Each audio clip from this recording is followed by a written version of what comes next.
This KXLY4 News Morning Sprint is brought to you by Park Gordon Law. It is 6:52. Time to get you ready for your Wednesday with the Morning Sprint. Mark Peterson is tracking the coldest morning we've had in a while. And Caroline Flynn is looking ahead to the Super Bowl, where you could see a few familiar names on the backs of jerseys. But first, the amount of measles cases in Washington is growing. At last count, there are 37 cases in the state, most of them in Clark County near Vancouver. The majority of patients are unvaccinated children. Nearly 5% of students in Washington are unvaccinated because of religious, personal, or medical exemptions. That's about 55,000 kids. In Spokane Public Schools, more than 4% of students are unvaccinated. More than 200 students were absent from school at Lewis and Clark High School yesterday, while the FBI and Spokane police investigate threats toward the school. The threats made on social media this past weekend are the third time the school has been threatened since May. Extra resource officers and several Spokane police officers were stationed on the LC campus yesterday. The district says the absences were only slightly higher than normal. Outside, we do have, again, that fog out there creating some black ice situations along I-90, and we're seeing it it's moving around. We have 2 miles of visibility where we had more dense fog into Coeur d'Alene, and we're going to see that again east of Spokane. So as you're driving, just take it easy and allow for a lot of room between you and the cars around you. 34 degrees will be our high today, 37 into Sandpoint, also into Colville, also into Bonners Ferry, and into Moses Lake. So we're going to be one of the cooler spots. You may want to hold off feeding the kids chicken nuggets for a little while. Tyson has recalled more than 36,000 pounds of chicken nuggets, saying they could be contaminated with rubber.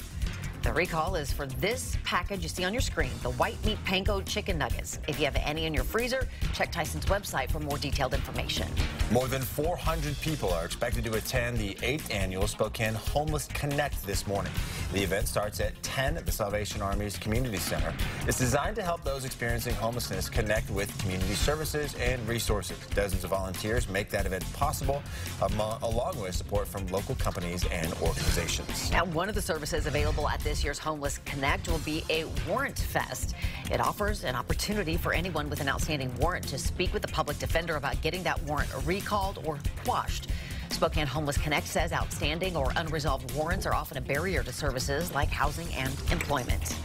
A little later today, an event to help young people in our community make their voices heard. Spokane City Council member Kate Burke is holding a youth town hall tonight. She's calling on local young people, their parents, their administrators, and actually any other members of the community to come join in on a conversation. The goal is to listen to youth to get an idea of how local policy and services can better help them succeed.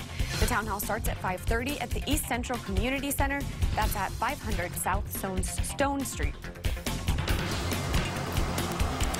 And 3 former Eagles players are going to be wearing LA Rams jerseys as they take on the New England Patriots in this Sunday's Super Bowl. Aaron Neary, Samson Ebukam, and Cooper Kupp are all recent grads from Eastern. Their former coach and teammates call it an amazing moment for 3 guys who worked very hard to get to where they are today. The Midwest and the East Coast are battling bone-chilling temperatures today. A dangerous polar plunge creating a travel nightmare across the Midwest. The sub-zero freeze is the coldest in a generation, and in some spots the wind chill makes it feel like 65 below. And that kind of cold, frostbite can settle in as little as 5 minutes. Both Washington and the country as a whole are seeing a milder flu season this year compared to last. So far, there have been 196 hospitalizations and 10 deaths from the flu in Spokane County. At this time last year, there had been 417 hospitalizations and 21 people had died. Coming up next on Good Morning America, the actor who says 2 men beat him up and left him with a rope around his neck. We're now learning the 36-year-old has been the target of threats and possible hate crimes before. And the FBI joining the search for a 14-year-old girl from Tennessee. She was last seen in her home 3 weeks ago, but her phone later pinged more than 100 miles away.